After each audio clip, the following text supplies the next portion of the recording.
CNBC आवाज Motilal Oswal studios में आपका स्वागत है। नमस्कार, मैं हूं आपके साथ आशीष चतुर्वेदी और आप देख रहे हैं खिलाड़ी नंबर 1। लगातार मार्केट्स में तेजी देखने को मिल रही है। पिछले 6 दिनों से अगर आप देखें तो मार्केट में ट्रेंड काफ़ी बढ़िया देखने को मिला है। आज भी देखें तो शुरुआत अच्छी हुई थी, इसके बाद दिन के दौरान थोड़ा सा लाल निशान में फिसले, लेकिन अब 20 अंकों की बढ़त यहाँ पर देखने को मिल रही है। बैंक निफ्टी पर खास फोकस रहेगा क्योंकि आउट परफॉर्मेंस आप देखें तो बैंक निफ्टी की तरफ से उतार चढ़ाव काफ़ी ज़्यादा है। पॉइंट्स के लिहाज से कुछ सिग्निफिकेंट नहीं है, सिर्फ 20 अंकों की बढ़त यहाँ पर देखने को मिलेगी, लेकिन हरा निशान बरकरार है।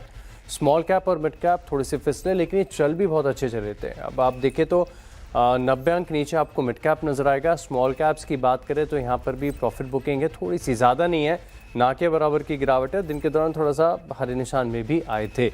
अब पूरे मार्केट को समझा जाए, कितने शेयरों में खरीदारी, कितनों में गिरावट, तो लगातार तेजी के बाद आज ये आंकड़ा थोड़ा सा कमज़ोर हुआ है। हालांकि ब्रेथ इतनी खराब नहीं है, लेकिन जो गिरने वाले शेयर हैं इनकी संख्या बड़ी है कंपैरेटिवली। 1584 शेयर ऐसे हैं जो मार्केट में गिर रहे हैं फिलहाल, और एनएसई में 1245 शेयर ऐसे हैं जहां पर आप देख सकते हैं कि खरीदारी के साथ कारोबार हो रहा है। समझते हैं कि इंडेक्स में कंट्रीब्यूटर किसके हैं। स्टेट बैंक ऑफ इंडिया नतीजों के बाद लगातार री रेटिंग, एमएनएम ऊपर है, आयशर तो आज का हीरो है, और अपोलो हॉस्पिटल ये भी अपने नतीजों पर रिएक्ट कर रहा है, लेकिन रोज ड्रैग कर रहा है आईसीआईसीआई बैंक। 7-8 अंकों का दबाव रोज लगातार बना ही रहा है। इन्फोसिस नीचे है, एचडीएफसी बैंक में गिरावट देखने को मिल रही है, और भारतीय एयरटेल भी कमजोर है। बैंक निफ्टी समझा जा सकता है कि वहीं एक तरफ एसबीआई तेजी दे रहा है, आईसीआईसीआई बैंक दबाव बना रहा है 60 अंकों का। एसबीआई आप देखिए अकेले 183 अंकों का कंट्रीब्यूशन है। बाकी फेडरल बैंक और एयू स्मॉल फाइनेंस बैंक ये भी थोड़ा बहुत, एयू स्मॉल फाइनेंस बैंक तो ना के बराबर का ही कंट्रीब्यूशन है। खैर आईसीआईसीआई बैंक और एचडीएफसी मिलाकर ज़्यादा दबाव बना रहे हैं। ओवरऑल आप देखें तो मार्केट थोड़ा सा लगातार बड़े मूव के बाद आज सुस्ती के संकेत यहाँ पर दे रहा है और बिल्कुल फ्लैट कारोबार देखने को मिल रहा है। लेकिन हफ्ते की शुरुआत से लगातार हमारे मार्केट एक्सपर्ट्स हमारे साथ जुड़े हैं और अपने ट्रेडिंग आइडियाज़ उन्होंने शेयर किए हमारे साथ। शो में स्वागत कीजिए। सबसे पहले पवन महेश्वरी है, पंकज रांदड़ है, मुत्तू सेल्वराज एम जुड़े हुए हैं, और आप तीनों का नमस्कार, शो में स्वागत है। एक काम करते हैं, आपसे बात करें इससे पहले कल 3:30 बजे तक की परफॉर्मेंस दिखाते हैं, और परफॉर्मेंस दिखाते हुए मुझे खुशी हो रही है। देखिए स्क्रीन पर आएगा डेटा आपके। हमारे तीनों मार्केट एक्सपर्ट्स की तरफ से बहुत ही शानदार प्रदर्शन आपको देखने को मिला है। 6.5% के गेंस पवन महेश्वरी के पोर्टफोलियो में मैसिव आउट परफॉर्मेंस है। पंकज रांदड़ जी और मुत्तू सेल्वराज एम के बीच में लगातार कांटे की टक्कर हो रही है। आज दूसरे नंबर पर है पंकज रांदड़ जी 4.9% के गेंस के साथ, वहीं मुत्तू सेल्वराज एम स्टेडी गेंस है। कल भी इनका पोर्टफोलियो चमक रहा था, आज भी 4.15% के गेंस यहाँ पर आपको देखने को मिल रहे हैं। तो तीनों मार्केट एक्सपर्ट्स का पोर्टफोलियो है हरे निशान में और बड़े शानदार गेंस हैं। लेकिन इस बढ़िया परफॉर्मेंस के पीछे कौन से स्टॉक्स हैं जिन्होंने कंट्रीब्यूट किया है, यानी टॉप ट्रेडिंग आइडियाज जिन्होंने पोर्टफोलियो में चमक लेकर आई है। इटर्नल बहुत ही सही समय पर आइडेंटिफाई किया, कल का स्टार परफॉर्मर रहा है। 320 रुपये तक के टारगेट्स यहाँ पर दिए गए। रेनबो चिल्ड्रन नतीजों के बाद बहुत अच्छे मूव यहाँ पर है, 1320 का टारगेट, और यूटीआई एएमसी पूरा असेट मैनेजमेंट पैक ये काफ़ी बढ़िया कर रहा है। तो इसी के चलते अगर आप देखें तो 2% के गेंस यहाँ पर देखने को मिले। लेकिन ध्यान रखिएगा कि ये कल 3:30 बजे तक की परफॉर्मेंस है। थोड़ी देर में हम अपडेटेड परफॉर्मेंस भी आपके साथ शेयर करेंगे। लेकिन अब बात करते हैं नतीजों की, और एस्कॉच कुबोटा के होल टाइम डायरेक्टर और सीएफओ भरत मदान जी हैं हमारे साथ। तीसरी तिमाही में कंपनी की आय और मुनाफे में 11% से ज़्यादा की ग्रोथ देखने को मिली है। एबिटा देखें तो 30% से ज़्यादा बढ़ा, 434 करोड़ का आंकड़ा यहाँ पर देखने को मिला। मार्जिन भी देखें तो करीब 2% बढ़कर 13.2% देखने को मिले। नतीजे और ग्रोथ आउटलुक पर बातचीत करेंगे, और भरत मदान साहब हैं हमारे साथ। सर नमस्कार, शो में स्वागत है आपका। और सबसे पहले कॉन्ग्रेचुलेशन, बहुत ही स्ट्रॉन्ग सेट ऑफ नंबर्स आपकी तरफ से यहाँ पर देखने को मिले। समझना चाहता हूँ क्या खास रहा इस क्वार्टर के दौरान, ग्रोथ कैसी रही? या तो जैसे आपने बताया तो नंबर ऑब्वियसली काफी स्ट्रांग थे इस क्वार्टर में। तो ट्रैक्टर इंडस्ट्री के जैसे नंबर देखें तो हाईएस्ट वॉल्यूम थे इंडस्ट्री के भी, 23% ग्रोथ थी इंडस्ट्री के वॉल्यूम्स में, और हमारे भी जो वॉल्यूम्स थे वो हाईएस्ट एवर थे। तो उसकी वजह से जो ऑपरेटिंग लेवरेज का बेनिफिट मिला, और कुछ कमोडिटी की जो सॉफ्टनेस है जो कंटिन्यू थी उसका भी बेनिफिट मिला मार्जिन के अंदर में। इन एडिशन हमारा कंस्ट्रक्शन इक्विपमेंट बिजनेस है, उसमें भी थोड़ा मार्जिन एक्सपेंशन हुआ। तो जो लास्ट ईयर हमारा काफी एमिशन नॉर्म चेंजेस के रहते काफी बल्क बाइंग थी, जो प्री बाइंग हुई थी उसका थोड़ा इम्पेक्ट था। तो इस बार थोड़ा प्रोडक्शन स्ट्रीमलाइन हुआ, तो उसमें भी क्वार्टर देखें तो उसमें अच्छी इंप्रूवमेंट हुई है। तो आई थिंक ये सब फैक्टर मिला के आई थिंक मार्जिन पे ओवरऑल काफी अच्छा पॉजिटिव इम्पेक्ट रहा है इस क्वार्टर में। बिल्कुल सर, ट्रैक्टर सेगमेंट में मैं देख रहा हूँ कि 300 बेसिस पॉइंट का मार्जिन इंप्रूवमेंट पिछले साल के मुकाबले देखने को मिला, लेकिन शायद कंस्ट्रक्शन व्हीकल के मार्जिन्स इस बार थोड़े से कमजोर देखने को मिले, क्या कारण रहा? या तो जैसे मैंने बताया कि पिछले साल में कंस्ट्रक्शन इक्विपमेंट में क्योंकि एमिशन ऑफ फर्स्ट जनवरी से चेंज होने थे, तो उसमें जो काफी सारा जो था इन्वेंट्री मैन्युफैक्चरर्स ने बना के रखी थी, तो प्रोडक्शन लेवल्स वेरी हाई। फिर दिसंबर क्वार्टर में प्री बाइंग काफी हुई एमिशन नॉर्म चेंजेस के रहते, इसलिए वॉल्यूम जो पिछले साल के थे वो काफी अच्छे थे। तो इसलिए इस वाले क्वार्टर में थोड़ा दबाव रहा compare to last year, but I think अगले वाले क्वार्टर से सब सिचुएशन जो है वो नॉर्मलाइज हो जाएगी और हमें वहाँ भी रिकवरी देखने को मिलती। जैसे आपने जनवरी के नंबर्स में देखा होगा तो कंस्ट्रक्शन इक्विपमेंट के वॉल्यूम भी इम्प्रूव होकर ईयर ऑन ईयर अब 3-4% का डी ग्रोथ आ गया और आगे जाके वो भी हमें लगता है कि रिकवरी हो जाएगी वापस। ऑल राइट सर, अब तक ये जो वित्त वर्ष है 3 तिमाही जो ट्रैक्टर डिमांड को लेकर ग्रोथ और वॉल्यूम के लिए आज से बहुत शानदार देखने को मिली है, लेकिन FY27 अब ये थोड़ा सा अनसर्टन है क्योंकि मानसून को भी ध्यान में रखना पड़ेगा। इसको लेकर क्या फोरकास्ट है, क्या गाइडेंस होगी ग्रोथ के लिए? या आपने सही बोला, तो अभी I think it's too early, कभी जब तक मानसून का एग्जैक्ट गाइडेंस नहीं आती, बस कुछ अभी सुनने में आ रहा है कि एल नीनो इम्पैक्ट होगा तो उसकी वजह से मानसून थोड़ा प्रेशर में हो सकता है। बट पिछले 2 साल में क्योंकि मानसून अच्छा रहा है, वेब नॉर्मल रहा है, तो उसका तो पॉजिटिव इम्पैक्ट जो था अभी हमें देखने को मिल रहा है। तो लास्ट ईयर जीएसटी चेंजेस भी जो हुए वो सितंबर से हुए, तो अभी लगता है हमें जो जून जुलाई तक तो नंबर अगस्त तक इस साल अगले साल भी ग्रोथ मोमेंटम कंटिन्यू रहेगा। इवन तो सेम पेस नहीं होगी जो अभी हमने जीएसटी चेंजेस के बाद देखी, बट फिर भी हमें उम्मीद है कि डबल डिजिट ग्रोथ रहेगी। बट सितंबर ऑनवर्ड्स जब बेस काफी हाई है उसके बाद थोड़ा इंडस्ट्री में इम्पैक्ट आ सकता है और मे बी वॉल्यूम फ्लैटिश और लो भी हो सकते हैं। But obviously it will depend कि कैसे मानसून आगे गाइडेंस आती है और कैसे उसका इम्पैक्ट आता है डिस्ट्रीब्यूशन। बिल्कुल सर, कुबोटा के साथ मिलकर एक कंपनी को बड़ा फ़ायदा यहाँ पर देखने को मिला, लेकिन मैं देख रहा था कि कंपनी कंपोनेंट्स को काफ़ी हद तक इंपोर्ट करती है। कुछ प्लान्स हैं इसकी डिपेंडेंस कम करने के लिए, भारत से कंपोनेंट ज़्यादा सोर्स करने के लिए, मैन्युफैक्चरिंग करने के लिए, और अगर है तो इसका आगे जाके मार्जिन्स पर क्या इम्पैक्ट होगा? यह तो हमारा प्लान है कि जो कुबोटा ब्रांड में भी हम सेल कर रहे हैं, तो उसमें अभी काफ़ी प्रोडक्ट्स जो है वो बाहर से आ रहे थे, तो उनको धीरे धीरे लोकलाइज करके लोकल प्लेटफॉर्म पे लेके आएंगे। तो आई थिंक अगले 1-2 साल में आप देखेंगे उसमें काफ़ी मूवमेंट रहेगी। तो एक बार जब लोकलाइजेशन हो जाएगा देन उसके बाद जो मार्जिन होंगे उस ब्रांड में भी वो उसी के बराबर होंगे जो हमारे दूसरे पोर्टफोलियो में, लोकल पोर्टफोलियो में, हिस्टोरिकल पोर्टफोलियो में होते थे। तो आई थिंक 1 या 2 साल में वो मार्जिन जो ट्रैजेक्टरी है आई थिंक वो वापस आई थिंक उसी लेवल पे आ जाएगी। तो हमें उम्मीद है कि वो जल्दी ही होगा। तो नए प्रोडक्ट लॉन्चेस पाइपलाइन में है अभी, तो हम होप करते हैं कि कुछ इस साल में लॉन्चेस हो रहे हैं, कुछ अगले साल में लॉन्च होंगे इस ब्रांड में। तो उसके बाद में I think full impact margin पे दिखना शुरू हो जाएगा। बिल्कुल, तो ग्रोथ भी बढ़िया देखने को मिलेगी और मार्जिन्स में भी इंप्रूवमेंट एक्सपेक्टेड है। बहुत बहुत धन्यवाद सर आपका हमारे साथ जुड़ने के लिए, नतीजे और ग्रोथ आउटलुक पर विस्तार से हमारे साथ बात करने के लिए। Thank you so much sir. चलिए अब लौटते हैं खेल की तरफ और हमारे तीनों मार्केट एक्सपर्ट जुड़े हुए हमारे साथ। अब एक काम करते हैं, जल्दी से देख लेते हैं पवन जी का पोर्टफोलियो कि इनके पोर्टफोलियो में क्या है जिसके चलते इतने बढ़िया तेजी। इनफैक्ट पवन जी के पोर्टफोलियो में तो आज सबसे ज़्यादा गेन्स अब तक देखने को मिल रहे हैं, 6.5% से ज़्यादा की तेजी है। क्या क्या है?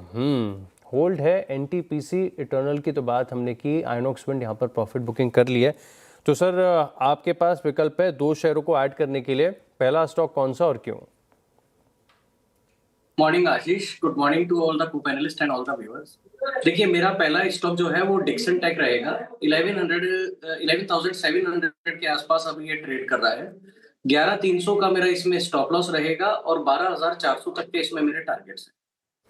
11,300 का स्टॉप लॉस, 12,400 के टारगेट, और कुछ हो रहा है इस स्पेस में क्योंकि आप केन्स टेक को देखिए, आप पीजी इलेक्ट्रोप्लास्ट को देखिए और अब डिक्सन टेक। एक बार डिक्सन टेक का इंट्राडे चार्ट लगा देता हूँ, यहाँ पर भी क्या स्पाइक आया है क्या सडनली, क्योंकि स्पेस के सभी स्टॉक्स में एक तेजी आई है।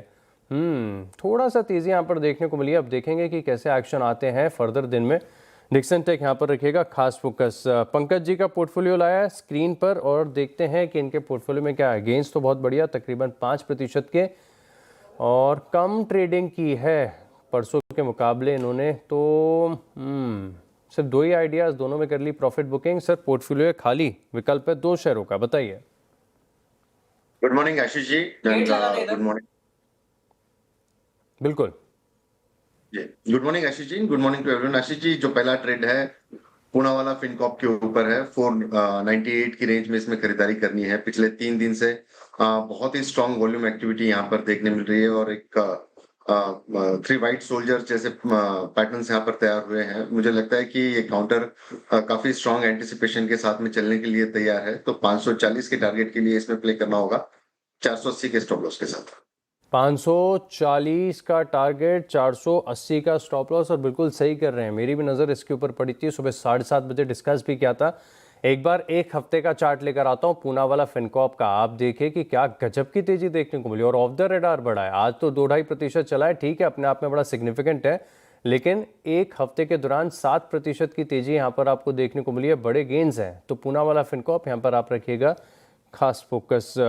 मुत्तू सेल्वराज जेम के पोर्टफोलियो को देखा जाए 4.15% के डिसेंट रिटर्न्स यहाँ पर अब तक इनके पोर्टफोलियो में देखने को मिले हैं। क्या कह रहा है इनका पोर्टफोलियो, कौन से स्टॉक्स हैं, और ट्रेडिंग की है 3 शेयरों में, Chambal, UTI AMC, JSW infra. आपके पास भी विकल्प है सर 2 शेयरों को ऐड करने के लिए, पहला बताइए कौन सा और क्यों। Good morning Ashish, good morning panelist. मेरा स्टॉक होगा आज भी एएमसी स्टॉक्स का है। आदित्य बिरला सन लाइफ एएमसी स्टॉक है, अभी फिलहाल का 865 पे चल रहा है। Flag pattern breakout daily chart पे और 20 डेज एक्सपोनेंशियल मूविंग एवरेज के ऊपर चल रहा है। मोमेंटम इंडिकेटर भी पॉजिटिव क्रॉसओवर है, तो खरीदार की रहेगा। तो मेरा टारगेट रहेगा 890 और स्टॉप लॉस रहेगा 850 लेवल। 850 के स्टॉप लॉस, 890, और ये स्टॉक लगता है परमानेंटली आपने अपनी वॉच लिस्ट में ऐड कर दिया। जब जब इस स्टॉक में तेजी आएगी यहाँ पर होगी चर्चा। 890 का टारगेट, 850 का स्टॉप लॉस, CVSL AMC। चलिए, एक एक आइडिया तो हमने जान लिया। अब खेल के नियमों के अनुसार एक एक शेयर और आप तीनों को बताना है। तो मुत्तू सेल्वराज जी, आप बताइए दूसरा शेयर कौन सा होगा। सर फिलहाल मैं मार्केट को देख के करना चाहता हूँ, लेट करता हूँ सर, थोड़ा नहीं, वेट करने का विकल्प नहीं है सर, स्टॉक तो बताना पड़ेगा आपको। Okay sir, data pattern looking good, police pattern formation में चल रहा है। ठीक है, डेटा पैटर्न की बात हम कर लेते हैं, लेकिन खेल के नियम ऐसे नहीं बदलेंगे। आपके पास विकल्प है वेट एंड वॉच करने का। हम कहीं पर भी इम्पल्सिव ट्रेडिंग को बढ़ावा नहीं देते, और असली ट्रेडर की खासियत ये होती है कि कब ट्रेड ना करें वो ज़्यादा इंपॉर्टेंट हो जाता है। लेकिन डेटा पैटर्न का जिक्र किया है, मतलब रडार पर तो है। कुछ खास है सर चार्ट पर? Yes sir, just a minute. तब तक इंट्राडे चार्ट दिखा देते हैं डेटा पैटर्न्स का। 1-1.25% की तेजी कल भी चला था, मुझे ध्यान है। ब्रेकआउट पे डेली चार्ट डेली पे, तो यहाँ पे bullish pattern for previous high hurdle break किया हुआ नजर आ रहा है, और मोमेंटम भी पॉजिटिव क्रॉसओवर है। तो short term exponential moving average के ऊपर चल रहा है, तो मेरे ख्याल से ये टारगेट होगा इसका। कन्विक्शन है तो लिस्ट में ऐड कर लीजिए ना, फिर क्यों वेट कर रहे हैं? हाँ सर, इतना कन्विक्शन है, इतना बढ़िया लग रहा है स्टॉक, तो ऐड कर लीजिए। या सर। तो फिर इसको जोड़ो कि वेट एंड वॉच करेंगे अभी भी आप? या सर, बिल्कुल ऐड कर सकते हैं सर। 3000 की टारगेट है, 2800 का स्टॉप लॉस है। चलिए, 2800 के स्टॉप लॉस के साथ अच्छा ही गिर जाए तो दबाव फिर ये जो इसका ओनर्स है मेरे ऊपर नहीं आना चाहिए कि मैंने इसको आपको बताया 3000 रुपए के टारगेट के लिए यहाँ पर डेटा पैटर्न्स को जोड़ दिया गया है। अब तो लग रहा है कि मेरी जिम्मेदारी भी होगी डेटा पैटर्न्स को पूरे दिन ट्रैक करने की। Pankaj ji, wait and watch की ऐड करेंगे आप? सर अगर मैं सही कहूँ तो आदित्य बिरला सन लाइफ ही मेरे रडार पे था, और बहुत हाई कन्विक्शन ट्रेड है वो भी। अब मुझे रुकना बहुत जरूरी हो गया है। इनफैक्ट मैं आपके साथ में जब भी खेलना हूँ तो मुझे 2 स्टॉक देने ही देने हैं, लेकिन अब मुझे रुकना होगा सर। चलिए, ठीक बात है। आदित्य बिरला सन लाइफ AMC हमने डिस्कस कर लिया सर। कल मेरा इटर्नल था, पहले पवन जी बोल दिया। तो हिसाब बराबर हो गया। चलिए, ये परफेक्ट है। पवन जी क्या करेंगे? आशीष, बजाज फिनसर्व मेरे को अच्छा ब्रेकआउट ट्रेड लग रहा है फिलहाल। अभी 2047 के आसपास ये ट्रेड कर रहा है, तो 2010 का मेरा इसमें स्टॉप लॉस रहेगा, और 2120 रुपए तक के मेरे टारगेट है। 2120 तक के टारगेट से 1% ऊपर। ये कुछ दिनों से बड़ा ठंडा पड़ा ये स्टॉक, अगर आज चल रहा है तो ज़रूर कुछ खास है। 2120 का टारगेट है, और 2010 रुपये के स्टॉप लॉस के साथ आप यहाँ पर रखेंगे खास फोकस। तो हमारे जो 3 मार्केट एक्सपर्ट्स हैं, इनकी तरफ से अभी फ़िलहाल के लिए, आज के लिए इनका पोर्टफोलियो तैयार हो गया। और खेल के नियमों के अनुसार मैं बता दूं कि इनके पास विकल्प है कि इस शो के बाद भी स्टॉक्स को अपनी लिस्ट में से प्रॉफिट बुकिंग, एग्जिट के माध्यम से हटाया जाए, या कुछ कन्विक्शन आइडियाज़ को जोड़ भी सकते हैं। तो चलिए अब एक काम करते हैं, एक छोटे से ब्रेक के लिए रुकते हैं और ब्रेक के बाद कुछ और स्टॉक्स पर करेंगे चर्चा। आप बने रहे हमारे साथ। तो आपका स्वागत है। स्क्रीन पर लेकर आता हूं चार्ट। केन्स टेक्नोलॉजीज का 5% की तेजी देखने को मिल रही है। डिक्सन टेक की अभी हम बात कर रहे थे, स्टॉक में काफी बड़ा मूव है और क्या रिबाउंड का रिवर्सल देखने को मिला है। अब एक काम करते हैं, इसी स्टॉक के ऊपर राय लेते हैं क्योंकि बहुत ही वेल करेक्टेड स्टॉक है। आज 5% की तेजी है, तो मैं आप तीनों से जानना चाहूंगा आपका व्यू क्या बन रहा है और बड़ी कम शब्दों में खरीदारी करेंगे, बेचेंगे या होल्ड की रणनीति है, बस इतना ही जानना चाहता हूँ। सबसे पहले पवन जी, केन्स टेक क्या व्यू है? जी मैं इसमें बाय में ही जाना चाहूंगा। मतलब खरीदारी करेंगे स्टॉक में?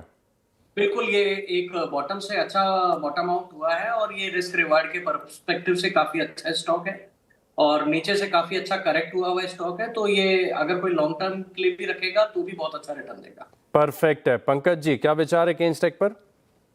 डेफिनेटली बाय करने की सलाह रहेगी। अगर पिछले 5 दिन के वॉल्यूम, 6 दिन के वॉल्यूम भी अगर देखते हैं तो उसका 60-70% का वॉल्यूम का कैंडल आज ही मेट कर रहा है, तो अभी बहुत समय बचा हुआ है। तो वॉल्यूम के साथ में ब्रेकआउट लग रहा है। यहाँ पे 4,500 रुपए तक के टारगेट्स देखने मिल पाएंगे इस हफ्ते में। 4,500 तक के टारगेट से। मुत्तु सेल्वराज जी, क्या करना है केन्स टेक में? Yes sir, long only sir, bottom out हुआ है और खरीदार की सलाह रहेंगी और अपसाइड की टारगेट 4,900 की फर्स्ट टारगेट होगा, वहां से पुल बैक रैली कंटिन्यू हो सकता है। परफेक्ट है। तो यहाँ पर पंकज जी के टारगेट से और 400 रुपये ऊपर की अपसाइड यहाँ पर देखने को मिल सकते हैं। केन्स टेक यहाँ पर रखेंगे हम खास फोकस। तो चलिए इसी के साथ रुकते हैं छोटे से ब्रेक के लिए और ब्रेक के बाद तीनों खिलाड़ियों का रिपोर्ट कार्ड के बाद आपका फोकस है खिलाड़ियों का रिपोर्ट कार्ड आपकी स्क्रीन पर। देखते हैं कि इसके पोर्टफोलियो में सबसे ज्यादा चमक देखने को मिल रही है। तो आंकड़ा आ गया अब, वाह। मुत्तु सेल्वराज 6.65% के गेंस। कांटे की टक्कर आपको देखने को मिलेगी अब पंकज जी और पवन जी के बीच में, जहां पर 5.5% से ज्यादा के गेंस दोनों के पोर्टफोलियो में नजर आ रहे हैं। आप तीनों का प्रदर्शन अब तक बहुत बढ़िया यहां पर देखने को मिल रहा है। चलिए, शुक्रिया हमारे साथ जुड़ने के लिए और इस सेटअप्स हमारे साथ शेयर करने के लिए। इसी के साथ इस शो में इतना ही। आप बने रहेंगे CNBC आवाज के साथ। नमस्कार।